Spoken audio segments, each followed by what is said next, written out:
বয়স বাড়ার সাথে সাথে আমি ধীরে ধীরে একটা জিনিস বুঝতে পারলাম, আমি আসলে কারো ভাগ্য পরিবর্তন করতে পারবো না। এমনকি কারো ভাগ্য পরিবর্তনের দায়িত্ব আমাকে দেওয়া হয়নি। আমি শুধু একজন মানুষের মঙ্গলের জন্য চেষ্টা করতে পারি, তার জন্য দোয়া করতে পারি। ভাগ্য নিয়ে একটি সুন্দর জাপানি গল্প আছে।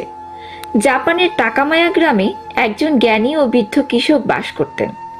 কৃষক লোকটির একটি সুন্দর ও শক্তিশালী ঘোড়া ছিল। কৃষিকাজেই ভারী জিনিস বহনে নিত্যদিনের চলাফেরায় ঘোড়াটিকে তিনি ব্যবহার করতেন। একদিন ঘোড়াটি হারিয়ে গেল, তাকে আর কোথাও খুঁজে পাওয়া গেল না। কৃষকের স্ত্রীর খুব মন খারাপ, কিন্তু কৃষক লোকটির কোনো অস্থিরতা নেই, তার কোনো আফসোস নেই।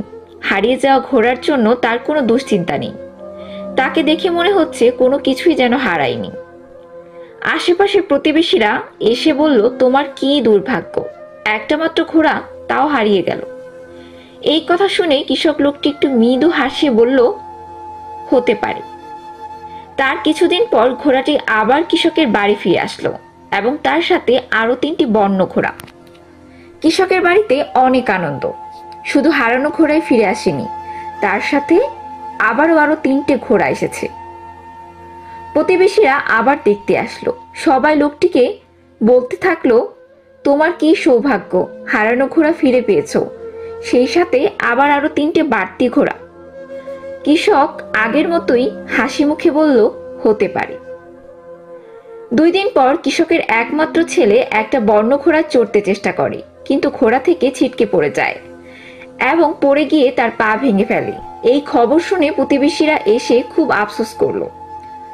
কৃষককে দুঃখ দেখে বলল, এমন করে ছেলের পা ভেঙে গেল, সত্যি বড় দুর্ভাগ্য।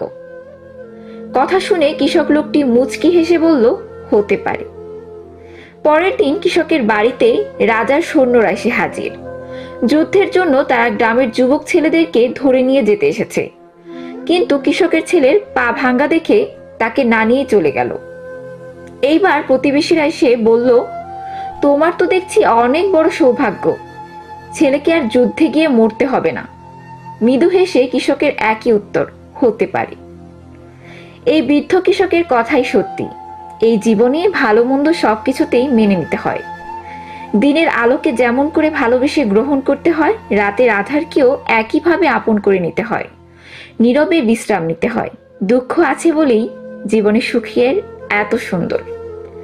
জীবনে সবকিছুই হতে পারে।